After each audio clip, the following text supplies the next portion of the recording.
आप सुन रहे हैं विविध भारती।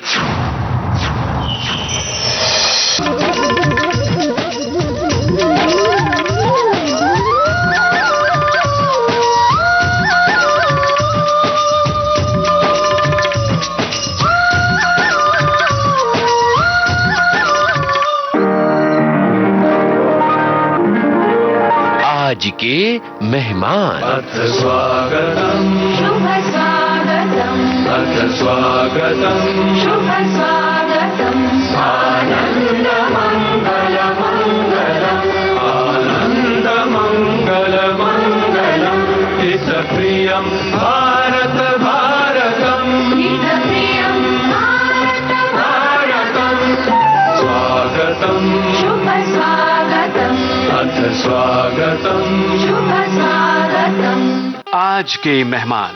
श्रोताओं, आज इस कार्यक्रम में हम आपके लिए लेकर आए हैं सुप्रसिद्ध कथाकार और उपन्यासकार धीरेन्द्र अस्थाना से एक बातचीत। आपसे बातचीत की है ममता सिंह ने।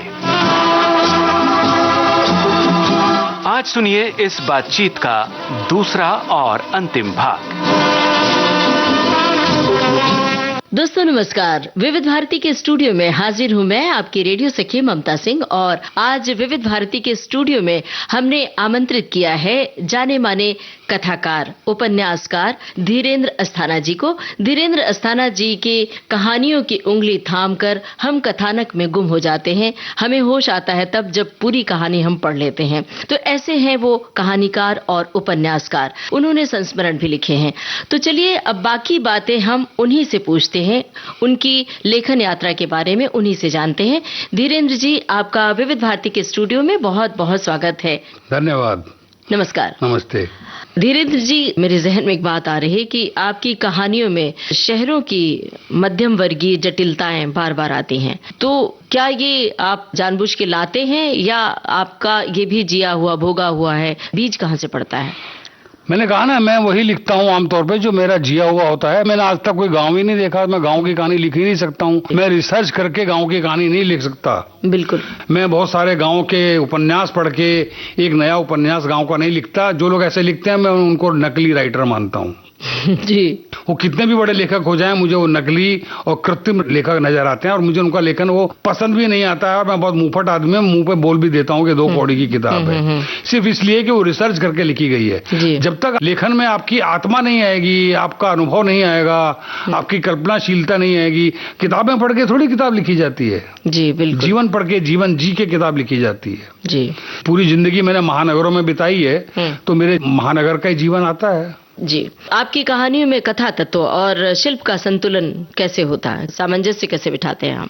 सामंजस्य का मामला ऐसे है कि मेरे को खुद पता नहीं है। असल मेरी बड़ी जटिल रचना प्रक्रिया है। मैं कहानी के या इवन उपन्यास तक के, इवन आर्टिकल के, समीक्षाओं के, किसी भी चीज के नोट्स नहीं लेता हूँ। डायरी नहीं, तैयार नहीं। बाकी कई लोग अपनी डायरियां बनाते हैं, नोट्स लेते हैं, उनमें पन्नों पे पन्ने चरित्र चित्रण करते हैं, इतने जोड़ते हैं, ये कैरेक्टर होगा, वो कैरेक्टर होगा। मैं ऐसा कोई होमवर्क नहीं करता हूँ। मेरा सारा होमवर्क जो है दिमाग में चलता रहता है, दिमाग में चलता रहता है। एक दिन ऐसा आता है, वो दिन 2 साल बाद भी आ सकता है, 3 साल बाद भी आ सकता है, 3 महीने बाद भी आ सकता है। मेरे को ऐसा लगता है कि मेरी कहानी ना टपक रही है, मेरे दिमाग में टपकने ही वाली है। जब मेरे को कोई ऐसी फीलिंग आती है, अंदर से गट फीलिंग मेरी आती है, ये कहानी लिखने का सबसे उपयुक्त क्षण है।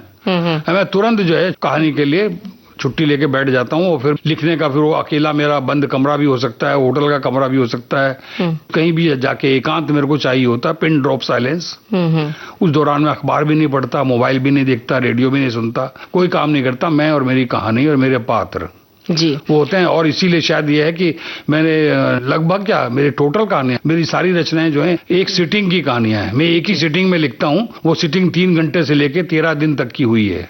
क्या बात है। और हमने भी सुना है आपसे ही कि आप अपनी कहानियों का ड्राफ्ट एक ही बार तैयार करते हैं। हाँ, एक ही बार में लिखता हूँ। जबकि बहुत सारे कहानीकार अपनी कहानियों के कई ड्राफ्ट बनाते हैं, तो ये एक बड़ी बात है। तो ऐसे में किरदार को गढ़ना थोड़ा मुश्किल भी होता होगा। तो किस तरह से आप रचते हैं अपने पात्र को, कैसे गढ़ते हैं? मैंने कहा ना कि वो मेरे दिमाग में आते चले जाते हैं। अब जैसे ना मैं मेरी फर्नांडीज लिख रहा था, तो जब मैंने मेरी फर्नांडीज लिखने बैठा तो सबसे पहले तो वो लड़की आई जो मेन कैरेक्टर थी, फिर मैं आया जो मैं उसकी कहानी लिख रहा था।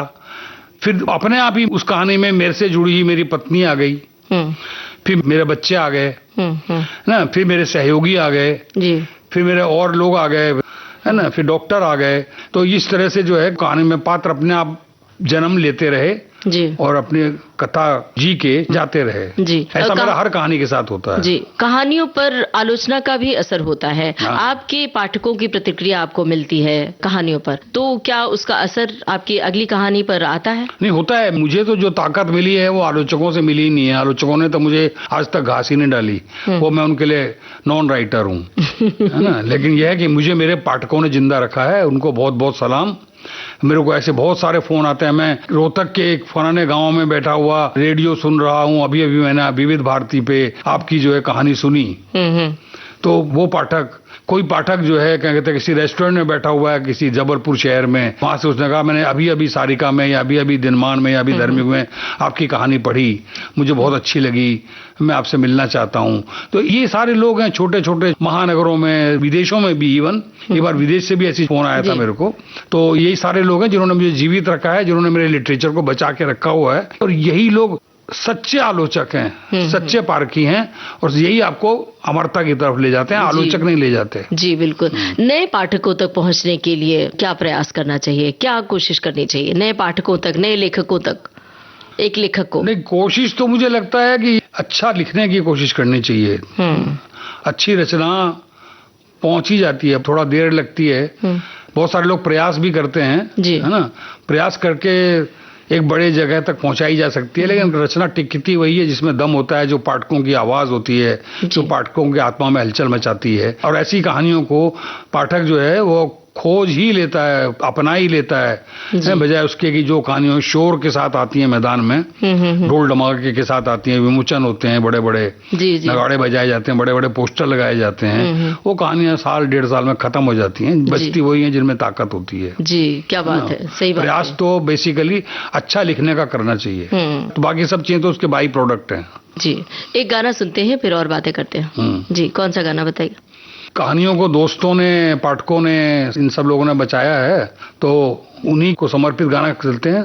दिए जलते हैं, फूल खिलते हैं, बड़ी मुश्किल से मगर दुनिया में दोस्त मिलते हैं, दिए जलते हैं।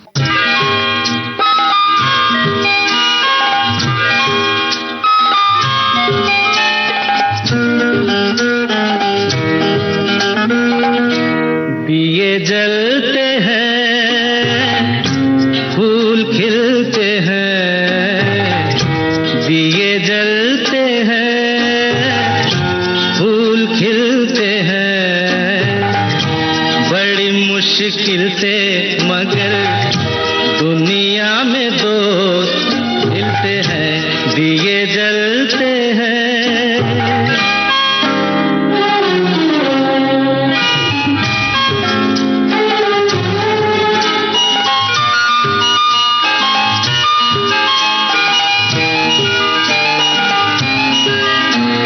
जब जिस वक्त किसी का यार जुदा होता है, कुछ ना पूछो यारों दिल का हाल बुरा होता है।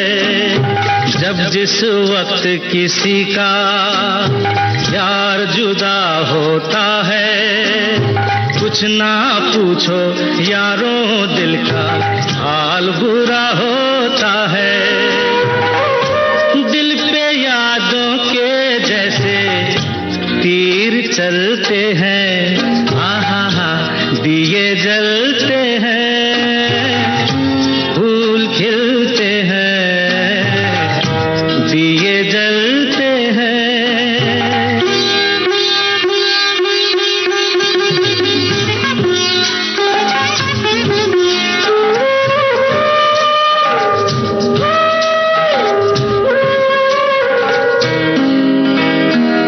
रंग रूप पे देखो, हरगिज नाज न करना, जान भी मांगे यार तो दे देना, नाराज न करना।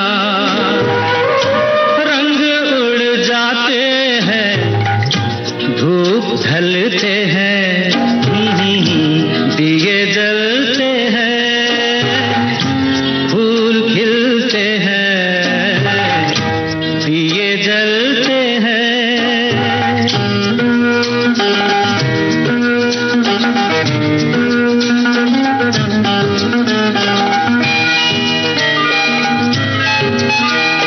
दौलत और जवानी एक दिन खो जाती है, सच कहता हूँ सारी दुनिया दुश्मन हो जाती है। उम्र भर दोस्त लेकिन साथ चलते हैं, दिए जलते हैं, फूल खिलते हैं, बड़ी मुश्किल से मगर दुनिया में दोस्त मिलते हैं, दिए जलते हैं। गाने के बाद कुछ ऐसे सवाल जो बहुत संक्षिप्त सवाल संक्षिप्त उत्तर वाले आपसे जानना चाहते हैं। ऐसा मैंने कॉलम चलाया था सबरंग में, हाँ। उसका नाम था तुर्की ब तुर्की, तुर्की ब वन लाइनर। जी, एक लाइन का सवाल, एक लाइन हाँ। का जवाब। तो बताइए वन लाइनर। तो शुरू करते हैं वो सिलसिला। कीजिए, मजेदार। आपके पसंदीदा लेखक और पसंदीदा किताबें। पहले आपके पसंदीदा लेखक। उपन्यासकार तो जो है वो हिंदी में मेरा ही नहीं सभी का एक ही है, और वही होना भी चाहिए। उसका नाम है हमारा बाप प्रेमचंद। क्या बात है। और कहानीकारों में, हाँ, कहानीकारों में मुझे एक जटिल किस्म का लेखक मेरा बहुत प्रिय लेखक है, मैं उससे बड़ा लेखक किसी को मानता ही नहीं हूँ, वो है गजानन माधव मुक्तिबोध। वाह, क्या बात है। उन्हें पढ़कर तो हम सब सीखते हैं। मुख्यतः वो कवि हैं जी, लेकिन कहानियां भी उन्होंने बहुत विकट कहानियां लिखी हैं और बहुत यादगार और अमर कहानियां लिखी हैं। जी, है ना। नए दौर के कथाकारों में आप किन्हें पढ़ते हैं, किन लेखकों को? एकदम नए जो एकदम अभी अभी आए हैं, जो 24 और 25 और 26 में आए हैं, उनमें क्या कहते हैं करीब 2 दर्जन लेखक इस दशक में आए हैं। मतलब 21 से लेके 26, जी जी, इन 5-6 सालों में कम से कम 2 दर्जन नए लेखक आए हैं जिन्होंने विभिन्न मंचों से अपनी कहानियां दी हैं और ट्रिमेंडस कहानियां दी हैं, बहुत यादगार कहानियां दी हैं। नया मुहावरा, नया भावबोध, नई संवेदना, नया एक्सपेरिमेंट, सब कुछ उन्होंने किया है। बहुत सारे युवा लेखक हैं, एक नाम लेना अन्याय हो जाएगा, है ना। तो बहुत सारे लेखक, मुझे नए लेखन में बहुत बहुत संभावनाएं नजर आती हैं, बहुत उम्मीद नजर आती है। और जो लोग बोलते हैं हमारे साथ ही लेखन खत्म हो गया, वो गलत बोलते हैं। लेकिन कभी खत्म नहीं होगा, नए लोग आते रहेंगे, नई जमीन तोड़ते रहेंगे और अपना अपना आसमान जो है बनाते रहेंगे। इस तरह के लेखक आ चुके हैं, आ रहे हैं, और मुझे इन सारे युवा लेखकों से बहुत उम्मीदें हैं। यही सारे नए लेखक वरिष्ठ लेखकों को जीवित भी रखेंगे। जी, हमारे लिए तो ये खुशी की बात है कि आप नए लेखकों को भी पढ़ते हैं। नए लेखकों में हम अपना नाम भी जोड़ लेते हैं, और नए लेखकों को पढ़ते ही नहीं बल्कि नए लेखकों को पढ़कर उन पर आप प्रतिक्रियाएं देते हैं। ये बहुत अच्छी बात है कि उनकी कहानियां पढ़कर आप फोन करके बाकायदा बताते हैं। मैंने ऐसे ऐसे नए लेखकों को पढ़ा है। मेरे अंदर एक कमी है या खूबी है, जो भी आप मान लीजिए। पहले चिट्ठियां होती थी, अब चिट्ठियां नहीं होती हैं। तो मैं क्या करता हूं, जैसे मैं नई से नई लेखक की कहानी पढ़ता हूं, चाहे मैं उसको जानता हूं या नहीं जानता हूं, मैं किसी भी रचनाकार को उसकी रचना से जानना चाहता हूं। ये मेरी प्रविधि है। तो जब भी मैं कोई कहानी पढ़ता हूं, कहानी पढ़ने के बाद फिर मुझे लगता है कि अरे वाह, बहुत बढ़िया कहानी है। उसके बाद मैं देखता हूं उस लेखक का परिचय, लेखक का नाम क्या है, उसका परिचय क्या है, और अगर उस पत्रिका में या कहीं पे भी उस कहानी के साथ फोन नंबर होता है, तो मैं चाहे वो 8 बज रहा हो रात का, चाहे 9 बज रहा हो, आमतौर पर मैं रात को ही कहानियां पढ़ता हूं। तो ज्यादातर मैं हर लेखक को कहानी पढ़ने के बाद अपनी प्रतिक्रिया देता ही देता हूं। और अगर किसी अच्छे नए लेखक का कहानी संग्रह आता है, तो चाहे उसको खरीद के, चाहे वो मुझे भेंट में मिला हो, चाहे समीक्षा के लिए मिला हो, मैं उस पर टिप्पणी भी लिखता हूँ। बाकी अपने वरिष्ठ साथियों की तरह परहेज नहीं करता हूँ कि ये नया लेखक है, इस पर मेरे को नहीं लिखना चाहिए, है ना। मुझे अपने समकालीनों पे लिखना चाहिए, ऐसा नहीं है। कई बार मैं समकालीनों को नजरअंदाज कर देता हूं और युवा लेखकों पे लिखता हूं। मेरे को नए लेखक बोलते हैं कि आप बहुत कम वरिष्ठ लेखकों में एक आप हैं जो हमारी तरफ ध्यान देते हैं, हमारे ऊपर लिखते हैं, हमारा लिखा हुआ अंडरलाइन करते हैं। बिल्कुल। और क्यों नहीं करना चाहिए, उन्हीं को करना चाहिए, वो हमारी उम्मीदें हैं। बिल्कुल, हमारी ओर से भी ये टिप्पणी है कि आप नए लेखकों को प्रोत्साहित करते हैं और पढ़ते हैं। हमें भी याद है, यहाँ पर अपने श्रोताओं से साझा करना चाहूंगी एक बात की, आपके बारे में उस समय ऐसा लगा कि कहीं आप मुंबई से बाहर हैं और बीच का एक दौर था जो आपसे कनेक्शन जैसे टूट सा गया था। मेरे पास आपका फोन नंबर भी नहीं था। मेरी कहानी छपी थी पाखी में, पानी पे लिखा खामोश अफसाना, और आपने मुझे फोन किया था और आप मुझे तब अच्छे से पहचान भी नहीं पा रहे थे, जबकि मैं जनसत्ता में और सबरंग में लिख रही थी। तो आपने कहा कि तुम कौन सी ममता सिंह हो, क्योंकि मेरे पास बहुत सारी ममता सिंह के नंबर हैं, तो कौन सी वाली ममता सिंह हो, वो हो? तो मैंने कहा कि मैं विविध भारती में काम करती हूँ, रेडियो में वो हूँ। तो आपने उस कहानी की चर्चा की थी, कुछ तारीफ भी की थी और कुछ बहुत मार्गदर्शक बातें भी बताई थी कि उसमें वो जो महिला सुसाइड करती है उस कहानी की नायिका, याद आ रहा है। जी, आपको याद आ गया। तो आपने पूछा था कि सुसाइड क्यों करती है, तो मैंने उन बातों को जो आपने रेखांकित किया था उसे अगली कहानी में ध्यान में रखा था। तो ये एक बहुत बड़ा अवार्ड है ये हम सब के लिए, ये बहुत बड़ा पुरस्कार होता है।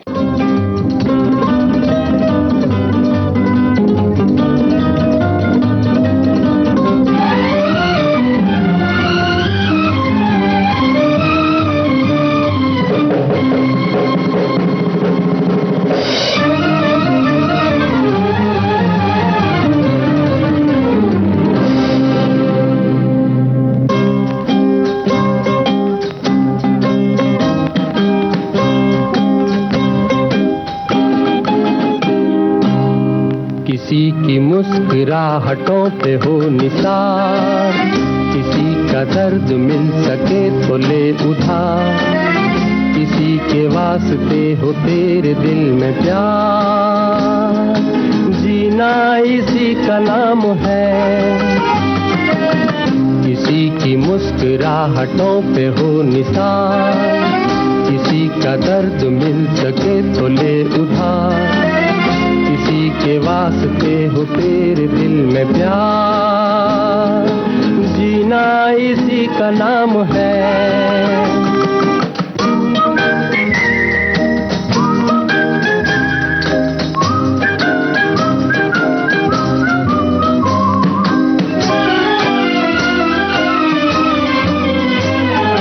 माना अपनी जेब से फकीर है, फिर भी यारो दिल के हम अमीर हैं।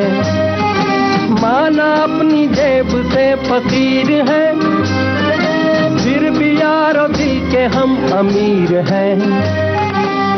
मिटे जो प्यार के लिए वो जिंदगी, जले बहार के लिए वो जिंदगी, किसी को हो ना हो हमें तो एतबार, जीना इसी का नाम है।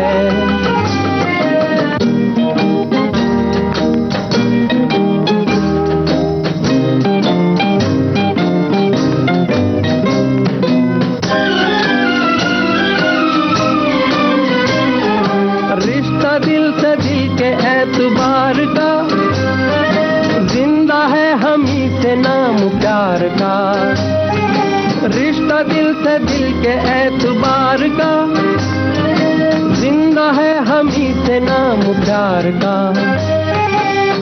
के मर के भी किसी को याद आएंगे, किसी के आंसुओं में मुस्कुराएंगे, कहेगा फूल हर कली से बार बार, जीना इसी का नाम है।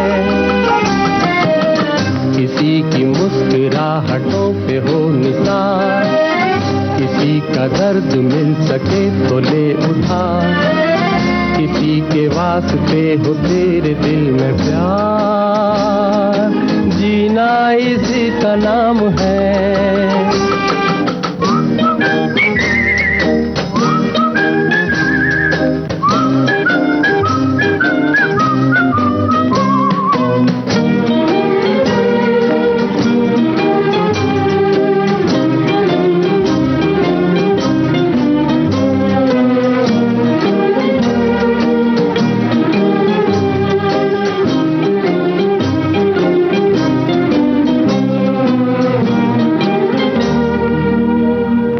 अब कुछ उपन्यास के नाम लेना चाहेंगे जो आपने पढ़े हैं और जो आपके पसंदीदा उपन्यास है।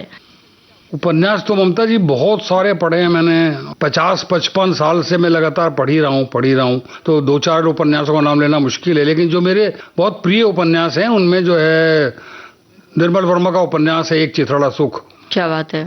मोहन राकेश का उपन्यास है ना आने वाला कल। सब लोग मोहन राकेश के अंधेरे बंद कमरे का जिक्र करते हैं, मुझे ना आने वाला कल ज्यादा पसंद है। सब लोग कमलेश्वर का कितने पाकिस्तान का जिक्र करते हैं, मुझे उनका एक सड़क 57 गलियां जो कम चर्चित है वो ज्यादा पसंद है। जी जी। है ना। मनोहर श्याम जोशी का 4-5 बहुत महत्वपूर्ण उपन्यास है जिनमें कसब मेरे दिल के ज्यादा करीब है। मुक्तिबोध का विपात्र है जी। अज्ञे जी का शेखर एक जीवनी है जी जी। राजेंद्र यादव का शय और मात है, और हमारे पितामह प्रेमचंद का गोदान तो सबसे ऊपर है ही जी। है। कृष्णा सोपती का मित्रों मरजानी है, मन्नू भंडारी का महाभोज है, फणीश्वरनाथ रेणु का मैला आंचल है, श्रीलाल शुक्ल का राग दरबारी है जिसने व्यंग की दिशा ही बदल दी। जी जी। भीष्म साहनी का तमस है सबसे महत्वपूर्ण उपन्यास विभाजन के ऊपर, इतना बड़ा उपन्यास लिखा नहीं गया अभी तक हिंदी में। जी जी। और यशपाल जी की दिव्या है, और शुरुआती गुरु हैं सबके हजारी प्रसाद द्विवेदी, उनका उपन्यास जो मैंने बहुत शुरुआती दिनों में पढ़ा था वो आज भी मुझे पढ़ने में बहुत अच्छा लगता है, वो है बाण भट्ट की आत्मकथा। क्या बात है जी। तो हमें लगता है कि हमारे जो श्रोता सुन रहे हैं इतना आप पढ़ते रहे हैं, और पढ़ने से हमें भी प्रेरणा लेनी चाहिए, हम सभी को जो नए लेखन की दुनिया में है सक्रिय जो पाठक हैं उन्हें भी। हम जानना चाहते हैं धीरेन्द्र जी, आपके पात्र अक्सर द्वंद्व में जीते हैं, क्या ये हमारे समय की पहचान है? आपकी कहानियों में द्वंद्व होता है। मैंने इससे बोला ना कि क्या कहते हैं द्वंद्व इसलिए होता है क्योंकि जीवन में ही द्वंद्व है जी। सपाट जीवन किसका है? जीवन 2 दूनी 4 थोड़ी होता है। जीवन क्या कहते हैं जो तयशुदा जीवन जी रहे हैं, तयशुदा नौकरियां कर रहे हैं, तयशुदा वेतन पा रहे हैं, उनके जीवन में भी द्वंद्व है ना। सुबह घर से निकले काम पे पहुंचेंगे भी कि नहीं पहुंचेंगे इसकी कोई गारंटी है? नहीं गारंटी है। घर से निकले दफ्तर, घर पहुंचेंगे कि नहीं पहुंचेंगे, रास्ते में कोई हादसा तो नहीं हो जाएगा, वो उसका द्वंद्व है। जो मकान जो है हमने EMI से लिया है लोन लेके, जब हम घर पहुंचेंगे तो वहां पे उसके बैंक के एजेंट तो नहीं बैठे होंगे। तो ये इस तरह के सारे द्वंद्वों से अब मनुष्य का जीवन चलता है। तो द्वंद्व मेरी कहानियों में आते हैं। द्वंद्व रहित कहानी तो कोई होती नहीं है या होती है? जी जी बिल्कुल नहीं होती, और द्वंद्व ही तो आपको अट्रैक्ट करते हैं। और स्त्री पात्रों के चयन में, निर्माण में क्या कोई खास ख्याल रखना पड़ता है? कभी ऐसे चरित्र बुनने में आपको कोई दिक्कत आती है? ख्याल रखना नहीं पड़ता, खास ख्याल ही रखना पड़ता। खास ख्याल तब रखना पड़ता है जब वो किसी ऐसी स्त्री की कहानी हो जो जीवित है जी, है ना, जीवित है, और जो खास तौर से ऐसी स्त्री जो जीवित भी है और जो लिटरेचर भी पढ़ती है। तो उसमें ये थोड़ा संकोच होता है कि कहीं ऐसा ना हो कि ये मेरी कहानी पढ़ के बुरा मान जाए। जी जी जी। 2-3 कहानियां मेरे पास ऐसी हैं जो मेरे संपर्क में आई स्त्रियां हैं उनको लेके केंद्र में लिखी हैं, चर्चित कहानियां हैं मेरी, लेकिन वो मैंने सब उनकी परमिशन से और खास तौर से अपनी पत्नी की परमिशन से लेके वो कहानियां लिखी हैं। भाई तुमको कोई ये कहानी है, मैं ये कहानी लिख रहा हूँ, अगर तुमको आपत्ति है तो एक बड़ी कहानी, एक महत्वपूर्ण कहानी किल हो जाएगी। जी, तो उन कहानियों का जिक्र करना चाहेंगे? हाँ, ऐसी 3 कहानियां तो है ना, जो 3-4 कहानियां हैं ऐसी जो स्त्री केंद्रित कहानियां हैं, स्त्री पात्रों से नारी प्रधान कहानियां जिनको पारंपरिक भाषा में कह सकते हैं, ऐसी स्त्री प्रधान 3-4 कहानियां हैं मेरी। जैसे सबसे पहली कहानी है खुल जा सिमसिम, जो अभी के एक बुकर पुरस्कार प्राप्त लेखिका के उपन्यास में एक्सपेरिमेंट हुआ है जी। 5 पन्नों का एक वाक्य, वो खुल जा सिमसिम में आज से 40 साल पहले मैंने कर दिया था। 5 पन्नों का तो नहीं, लेकिन वो 1.25 पेज का एक ही वाक्य था जी, नाम से वाकिफ है। लेकिन वो ऐसा वाक्य था जिसमें क्या कहते हैं कोई बोरियत नहीं होती थी, कोई चिढ़ पैदा नहीं होती थी। जी। मतलब उसमें वाक्य एक ही था, लेकिन ऐसा नहीं था कि वो बहुत जटिल हो गया था, समझ में नहीं आ रहा था, वो मतलब सहज आया था। गीतांजलि श्री, हाँ नहीं, गीतांजलि श्री का तो ये उपन्यास है बुकर वाला, रेत समाधि। हाँ, मेरी कहानी थी खुल जा सिमसिम, जो इससे 40-50 साल पहले लिखी गई थी। वो एक जीवित महिला लेखिका के बारे में थी जो मेरे संपर्क में रही लंबे समय तक। तो उससे मैंने परमिशन ली कि एक ऐसी कहानी मैं लिखना चाह रहा हूँ जिसमें कुछ अंतरंग प्रसंग भी आएंगे, कहानी की डिमांड है। बहुत बोल्ड औरत थी वो, उसने कहा मेरे को कोई आपत्ति नहीं है। फिर मैंने अपनी पत्नी से पूछा कुछ बोल्ड सीन आ सकते हैं, तो वो तैयार हो गए। तो उन्होंने कहा कोई मतलब कहानी है, कहानी में क्या मतलब है, कोई कहानी में बाधा पैदा करने का कोई मतलब नहीं। मेरी पत्नी आपको तो पता ही है बहुत उदार मन की पत्नी है जी, बहुत उसी के कारण मेरी बहुत सारी कहानियां संभव हुई हैं, वरना कहानी संभव नहीं हो पाती है, मेरा घर टूट जाता। जी बिल्कुल। तो खुल जा सिमसिम ऐसी पहली कहानी है। और बाद में मुझे खुशी है कि मतलब जिन दिनों दूरदर्शन में साहित्यिक कृतियों पे फिल्में बन रही थी, उन्हीं दिनों उस कहानी पे दिल्ली दूरदर्शन ने खुल जा सिमसिम के नाम से ही 1-1 घंटे का 2 घंटे की कहानी बनाई थी, फिल्म बनाई थी। जी जी। तो उसके ऊपर फिल्म भी बन चुकी है और बहुत चर्चित, बहुत मुझे यश देने वाली कहानी वो रही है। और वो सबसे पहले कमलेश्वर ने अपनी गंगा नाम की पत्रिका में छापी थी। जी। दूसरी कहानी रही है मानसी, वो रविवार में छपी थी जी। और वो भी एक कम उम्र की लड़की की कहानी है। प्रेम कहानियों वाले संग्रह में शामिल है। हाँ, प्रेम कहानी वाले संग्रह में शामिल है। और वो भी आश्चर्य तुमको करोगे, एक अमिताभ बच्चन को लेके एक फिल्म आई थी निशब्द, प्रेम कहानी आई थी जिसमें अमिताभ बच्चन जो है अपने से 30-32 साल छोटी लड़की के साथ मोहब्बत करते हैं। तो मानसी भी जो है अपने से छोटी उम्र की लड़की से मोहब्बत की कहानी है, जो निशब्द से सालों पहले लिख दी गई थी। जी जी। दूसरी कहानी वो है और 2-3 कहानियां और हैं, है ना। विचित्र देश की प्रेम कथा है जी जी, जो 84 के दंगों पे केंद्रित है जी। इस तरह की कई सारी कहानियां हैं जिनमें थोड़ी ये दिक्कत आई कि सामने वाले को जिसके बारे में लिखा जा रहा है उसको परेशानी तो नहीं होगी। उनको परेशानी नहीं हुई तो कहानियां छपी, चर्चित भी रहीं और सराही भी गई। उनके कुछ मानसी की तो कैरेक्टर जो है वो तो आज भी जिंदा है दिल्ली में।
परछाइयाँ रह जाती निशानी है जिंदगी और कुछ भी नहीं, तेरी मेरी कहानी है, एक प्यार का नगमा है, मौजों की रवानी है, जिंदगी और कुछ भी नहीं, तेरी मेरी कहानी है, एक प्यार का नगमा है। और एक बड़ी महत्वपूर्ण कहानी रही, वो स्त्री आधारित कहानी नहीं है बल्कि पुरुष आधारित कहानी है, वो है कहानी पिता, जो बहुत चर्चित हुई। और उस कहानी का जिक्र अमूमन हर साहित्यिक मंच पर होता है जब भी आप मंच पर होते हैं, लेकिन यहाँ बहुत सारे श्रोता हैं जिन्हें नहीं पता है इस पिता कहानी के बारे में, उसकी रचना प्रक्रिया के बारे में बताइए। क्या आपकी निजी जीवन से जुड़ा हुआ है? नहीं, पिता कहानी तो मेरे और मेरे बेटे के संबंधों पे और अंतर्द्वंदों पे उनकी कहानी है। असल में चर्चा होने का एक और बड़ा कारण ये भी है कि ज्ञान जी ने लिखी इसी नाम से हमारे जो वरिष्ठ कथाकार हैं, बहुत महत्वपूर्ण कहानीकार हैं, ज्ञान रंजन जी, जिनसे हमने बहुत कुछ सीखा है, उनकी भी बहुत चर्चित कहानी है जिसका नाम पिता है। तो जब जब पिता कहानी का जिक्र आता है तो ज्ञान रंजन का जिक्र होता है जी जी, है ना। लेकिन उसके बाद मुझे डर था कि मैं भी यही नाम कहानी को दे रहा हूँ, मेरी कहानी दब तो नहीं जाएगी। लेकिन ज्ञान जी की कहानी में मेरी कहानी में जमीन आसमान का फर्क है, सिर्फ शीर्षक एक है। दोनों कहानियों का मिजाज, दोनों कहानियों के कैरेक्टर, दोनों कहानियों के सरोकार, दोनों कहानियों का ट्रीटमेंट एकदम जुदा है, अलग है ना। इसलिए वो मेरी कहानी उनसे स्वायत्त होके अलग से चर्चित हुई। और ये मेरे और मेरे बेटे के संबंधों के बारे में है। मतलब वो मेरे बेटे का इतना एकांतिक वो नहीं है कि वो निजी जीवन की कहानी हो जाए, वो सार्वजनीन कहानी हो गई है। जैसे सत्यजीत रे ने कहा था कि क्षेत्रीय हुए बिना आप वैश्विक नहीं हो सकते, उसी तरीके से मतलब निजी संबंधों को जब आप सार्वजनीन उसमें अनुभव में बदल देते हैं तो घर घर के पिता और घर घर के पुत्र की कहानी हो जाती है। इसलिए उस कहानी को ज्यादा स्वीकार्यता मिली कि उस कहानी में हर बेटे ने अपने को पाया, हर संवेदनशील बाप ने अपने को पाया, तो वो कहानी इसलिए बहुत चर्चित हुई। और मेरी बहुत चर्चित कहानी है, कई संग्रहों में, 1 दर्जन संग्रहों में वो शामिल हुई है। इस नाम से मेरा अपना खुद का भी संग्रह है। जी जी। तो इस कहानी को लिखते हुए कोई खास समय या किसी और कहानी लिखने के लिए आपको? वैसा ही हुआ जैसे क्या कहते हैं, जब पिता, मैं यहाँ बम्बई आ चुका था, सहारा समय में काम कर रहा था, और अचानक मेरे को ना सोते जागते वही कंटेंट चल रहा था। तो अचानक एक दिन मेरे को ऐसा लगा कि शायद मेरा कहानी लिखने का समय आ गया है। तो मेरा एक संगीतकार दोस्त था, वो लोनावाला में शिक्षक था, उसको मैंने बताया कि कहानी आ रही है ऐसी। तो उन्होंने कहा कुछ मत करो, आप जो है गाड़ी पकड़ो, कार लो और कार लेके सीधा लोनावाला आ जाओ। अच्छा, मैं अपना घर खाली कर देता हूँ आपके लिए। वो अकेले थे। तो रात को हम लोग पहुंचे उनके घर में, मेरी गाड़ी थी, मेरा कार से चलता था, तो मेरे पास कार थी, अपनी कार से हम वहां पहुंचे। रात को उनके घर में रहे, खाया पिया, सोए। सुबह 10 बजे जो है वो अपना घर छोड़ के चले गए कि मैं जाता हूँ। क्या बात है, गजब। जब हो जाए तो मुझे मैसेज दे देना। तो वो कहानी मैंने उनके घर में बैठ के लिखी।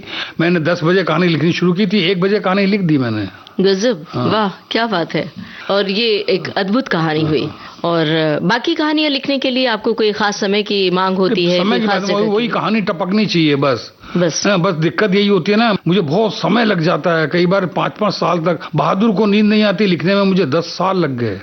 10 साल तक मैं डिफरेंट सोसाइटीज में वॉचमैनों का अध्ययन करता रहा। मैंने वॉचमैनों के साथ खाना खाया, उनके साथ कई बार मैं 2-3 वॉचमैनों के साथ पिक्चर देखने गया। अच्छा, क्या बात है।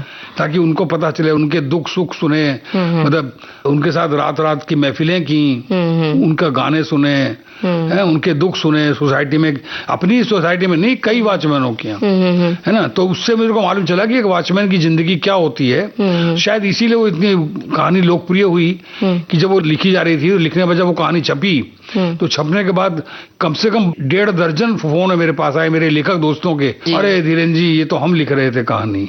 जी जी ये तो बहुत मार्मिक कहानी है और शायद ऐसा जिसने भी आपके अलावा कोई लिखे तो शायद वो संवेदना कहीं न कहीं चूक जाएगी, क्योंकि बहुत संवेदनशील कहानी है और बहुत मार्मिक। हमने भी पढ़ी और हमने तो उसका पाठ भी किया है। और मतलब उस कहानी का हेडिंग कैसे आया कि बहादुर को नींद नहीं आती, वो व्यंजनात्मक शीर्षक है। जी जी मतलब उसमें क्या होता है, जो वॉचमैन होता है ना, उसके लिए मान लिया जाता है कि इसकी ड्यूटी तो रात भर जागने की है। जी बिल्कुल। और उसको नींद आती नहीं, उसको नींद आनी नहीं चाहिए। और वो इंसानियत, उसके साथ बर्ताव किया जाता है। जी, इंसानियत भूल जाते हैं लोग उस समय। उस कहानी का सारा थ्रस्ट ये है कि ये बहादुर को नींद आती है। छोटे छोटे उसमें प्रसंग है, छोटे छोटे वाक्य है जो दिल की गहराइयों तक असर करते हैं। तो मैंने भी पढ़ी है, मेरी भी पसंदीदा कहानी है। और एक कहानी है नींद से बाहर। हाँ, उसकी रचना प्रक्रिया के बारे में बताइए। नींद से बाहर जो है, ये मेरी सबसे महत्वपूर्ण कहानी है जी। ये यहाँ जो हमारे वरिष्ठ लेखक थे राजेंद्र यादव, हंस के संपादक, जब ये कहानी छपी तो उनका कहना था कि धीरेन्द्र अस्थाना ने इस कहानी के माध्यम से अपने लेखन में यू टर्न ले लिया है। जी जी। मतलब अब तक वो जी धर्रे की कहानी लिख रहे थे, अब उससे अलग यू टर्न की कहानियां उनकी हो गई हैं। अब जन सरोकारों की कहानियां की तरफ वो मुड़ गए हैं। तो बहुत महत्वपूर्ण कहानी है ये कहानी। जनसत्ता में से जब मैं बेरोजगार हुआ, जनसत्ता जब बंद हो गया, 1 साल तक मैं बेरोजगार रहा, वहां के जो अनुभव, जैसे क्या कहते हैं, दिल्ली में जब मैं बेरोजगार हुआ तो 10 महीने के जो अनुभव थे उस पर मैंने उपन्यास लिखा, गुजर क्यों नहीं जाता जी। ऐसे जब मैं जनसत्ता में बेकार हुआ और उसके जो मेरे को एक्सपीरियंस हुए और फिर मुंबई जैसे शहर के विराट अनुभव उसके अंदर वो हुए, तो उसको लेके फिर नींद के बाहर लिखी गई। नींद के बाहर एक बड़ी कहानी है, विराट कहानी है नींद के बाहर। मतलब आप सोचिए कि क्या कहते हैं, निर्मल वर्मा जैसे हिंदी के अप्रतिम लेखक, बहुत बड़े लेखक, मतलब पूरी दुनिया में समादृत लेखक हैं, असहमत उनसे हो सकते हैं उनकी विचारधारा से, उनके लेखन से, लेकिन बड़े लेखक हैं निर्विवाद रूप से। उन्होंने जब ये कहानी पढ़ी तो मुझको मिलने के लिए बुलाया। मैं उनसे मिलने के लिए गया, तब तक मैं मुंबई आ चुका था जी। तो उन्होंने कहा कि मैंने तुम्हारी कहानी पढ़ी है, मैं तुमसे मिलना चाहता हूँ जी। चिट्ठी थी, मतलब तब फोन पान नहीं होते थे, चिट्ठी आई थी छोटी सी, क्योंकि उसमें पता छपा था जी। तो मैंने बड़ा थ्रिल हुआ। उसी समय मैं बेरोजगार भी हुआ था नया नया। तो मैंने अपनी वाइफ से कहा मैं निर्मल जी से मिलने जा रहा हूँ। तो यहाँ मेरे एक दोस्त थे, वो अखबार निकालते थे, उनको दिवाली विशेषांक आ रहा था, तो उन्होंने कहा कि अब जब आप निर्मल वर्मा से मिलने जा ही रहे हैं तो हम आपको भेजते हैं, आप अपने खर्चे से क्यों जा रहे हैं, हमारे खर्चे पे जाइए जी। और उनका एक लंबा इंटरव्यू करके लाइए। क्या बात है। तो निर्मल वर्मा का इंटरव्यू लेने के लिए मेरे को तैयारी करने की जरूरत नहीं होती है।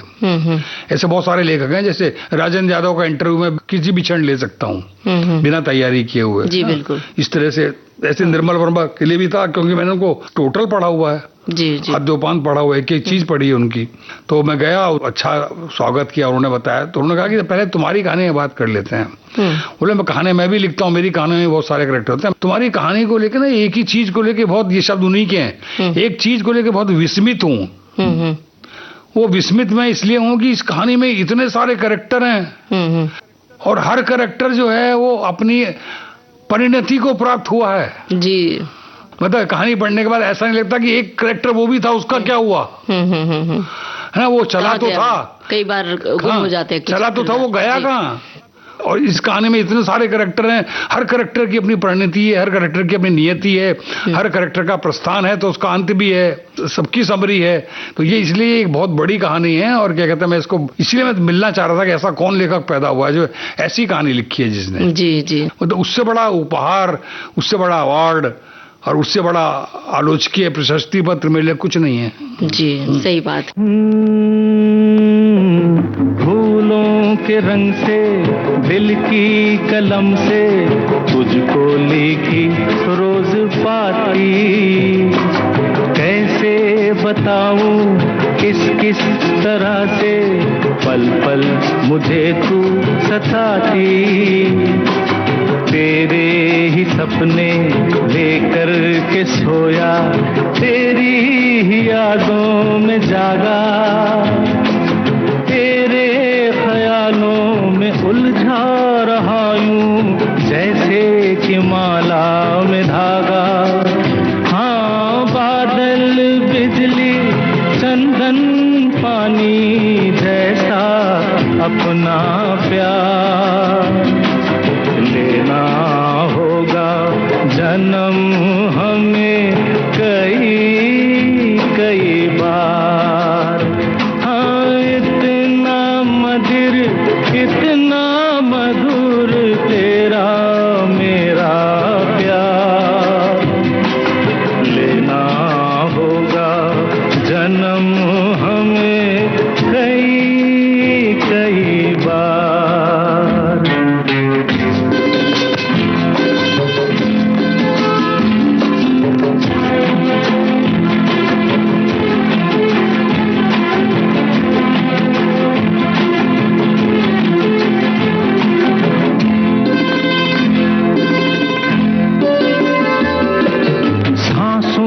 की सरगम धड़कन की बीना, सपनों की गीतांजलि तू। मन की गली में महके जो हरदम, ऐसी जूही की कली तू। छोटा सफर हो, लंबा सफर हो, सूनी डगर हो या मेला, या तू आए मन हो जाए भीड़ के बीच अकेला।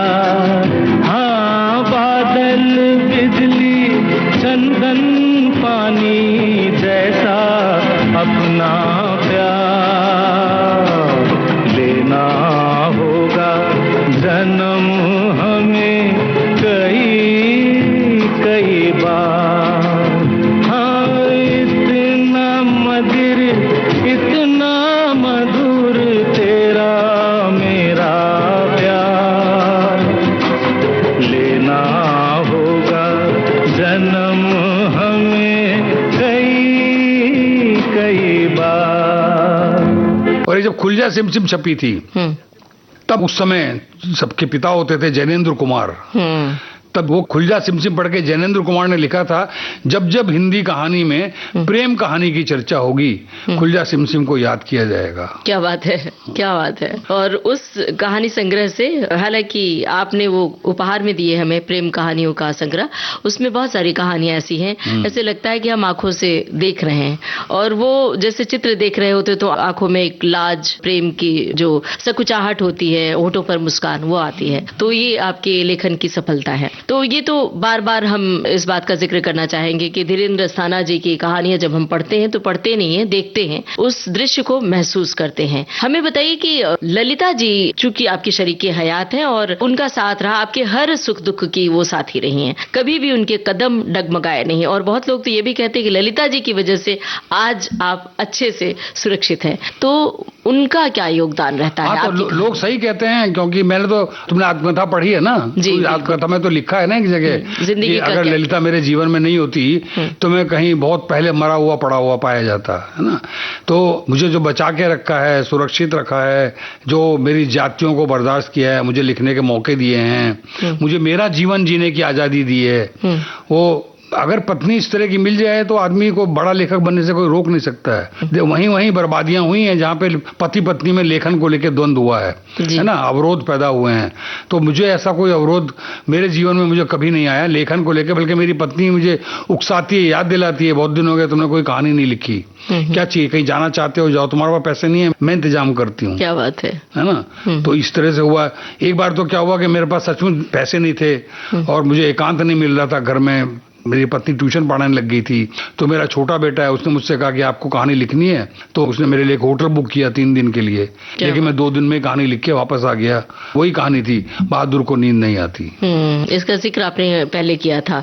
तो कभी टकराव, कभी नहीं, कभी नहीं, नेवर टकरार कभी नहीं हुई उनसे? लेखन को लेकर टकराव नहीं, छोटे मोटे झगड़े हैं वो तो सब, ऐसा तो कोई पति पत्नी का जोड़ा नहीं है इस पृथ्वी पर, भगवानों में भी नहीं है जिनमें आपस में पति पत्नी में झगड़े ना होते हों या मन मुटाव ना होते हैं। जो सबके साथ होते हैं वो मेरे साथ भी होते हैं, कई बार वो बहुत तीखे भी हो जाते हैं, है ना, लेकिन ये है कि वो फिर सुबह झगड़ा होता है, शाम तक सब ठीक हो जाते हैं। जी, छोटा सवाल, रूठता कौन है पहले?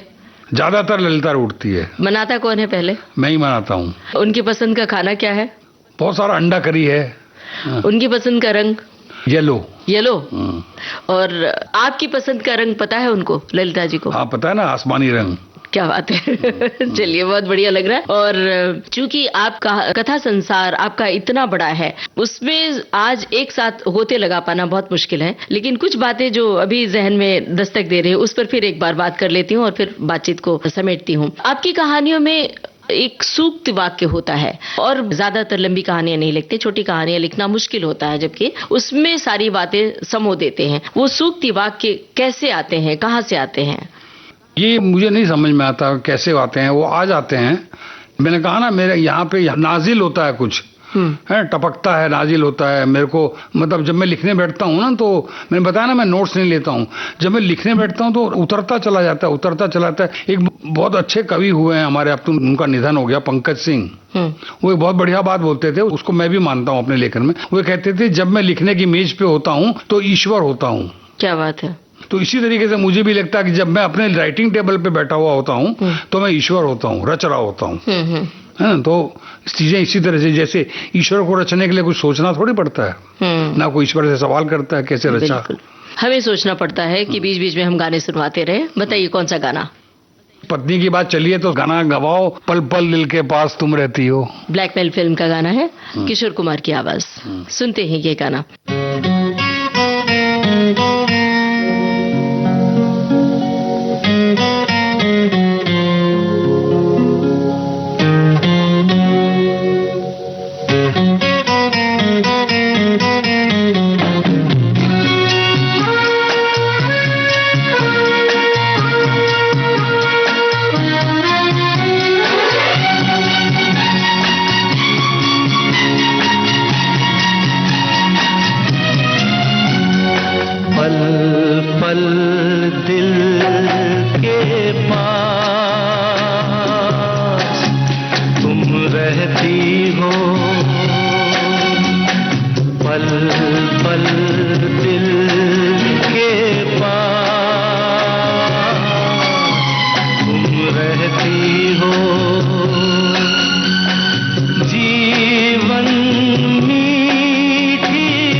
तुझको देखा था मैंने अपने आंगन में, जैसे कह रही थी तुम मुझे बांध लो बंधन में। ये कैसा रिश्ता है, ये कैसे सपने हैं, बेगाने होकर भी क्यों लगते अपने हैं। मैं सोच में रहता हूँ, डर डर के कहता हूँ, पल पल दिल के पास तुम रहती हो।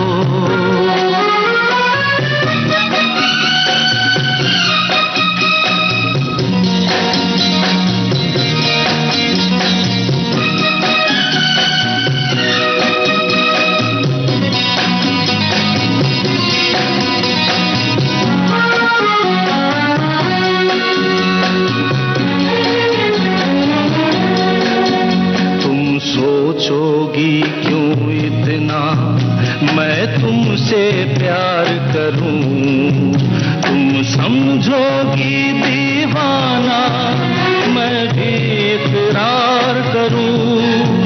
दीवानों की ये बातें दीवाने जानते हैं, जलने में क्या मजा है परवाने जानते हैं।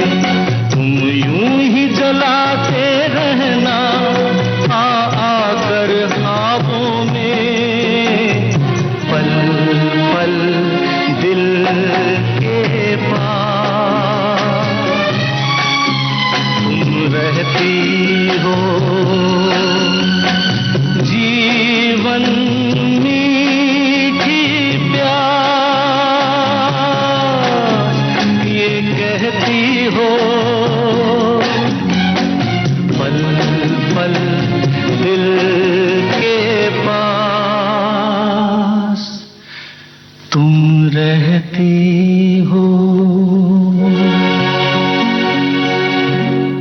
और अब एक बड़ा जरूरी मुद्दा रह गया है, मुद्दा क्या कहें, बात रह गई है। आपकी दोस्ती बहुत मशहूर है और आपके दोस्तों का बाकायदा समूह रहा है मुंबई में, पत्रकारिता जगत में या साहित्यिक जगत में। जो आपका एक समूह था, साहित्यिक ग्रुप था जिसको कहा जाता था पत्रकार ग्रुप, जिसमें आप, संजय मासूम, भूपेंद्र त्यागी और भी कुछ नाम है जो मुझे इस वक्त नहीं याद आ रहे।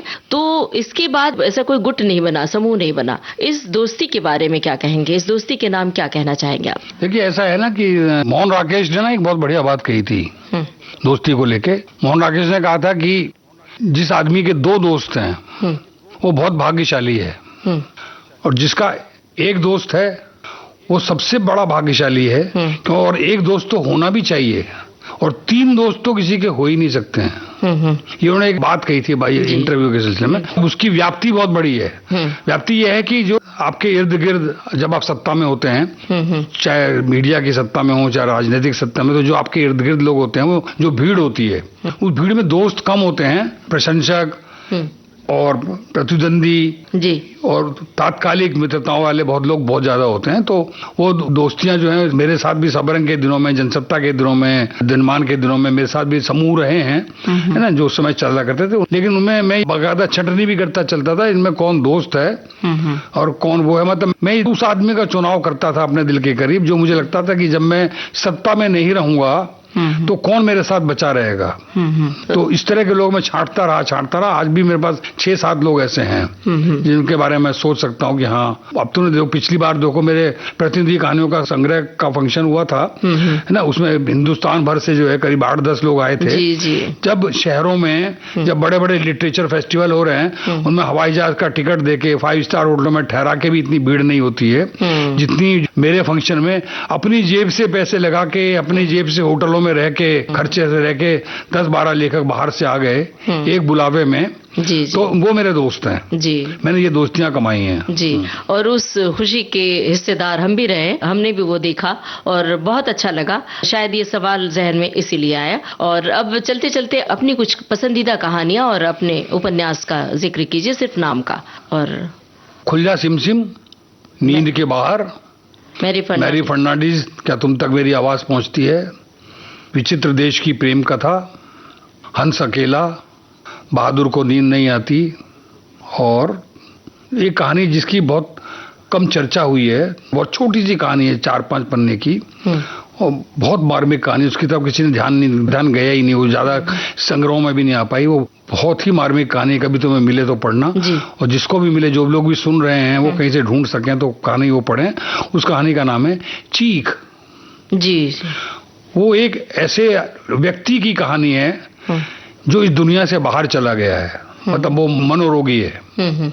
वो ऐसे आदमी की कहानी है जो एक ऐसा मनोरोगी जो घर छोड़ के घर से गायब हो गया है, और वो 40 दिन घर के बाहर कैसे जिंदा रहा, किसने उसको जिंदा रखा, उसके ऊपर कहानी है। जो वो कहानी जरूर पढ़ी जानी चाहिए। जरूर पढ़ेंगे हम जी। और उपन्यास गुजर क्यों नहीं जाता और देश निकाला। बहुत अच्छा लगा धीरेन्द्र जी, आप विविध भारती के स्टूडियो में आए और इतनी दिलचस्प बातें आपने साझा की हैं। हमें लगता है कि ये बातचीत एक लेसन साबित होगा हमारे श्रोताओं के लिए, और जो लोग साहित्य से ताल्लुक रखते हैं, जो नहीं रखते, उनके लिए भी बहुत बहुत आभार आपका। नमस्कार। शुक्रिया, थैंक यू। आभार आपका मेरे को यहाँ बुलाने के लिए, मुझे बहुत अच्छा लगा अपने ख्वाबगाह में आने के लिए। Thank you. आप सुन रहे थे जाने माने लेखक धीरेन्द्र अस्थाना से ममता सिंह की बातचीत का दूसरा और अंतिम भाग। रिकॉर्डिंग इंजीनियर किरण बंग, प्रस्तुति सहायक रीमा जोशी। विविध भारती की ओर से इस कार्यक्रम के प्रस्तुतकर्ता जुबैर खान। अब आज के मेहमान कार्यक्रम समाप्त होता है। आज के मेहमान।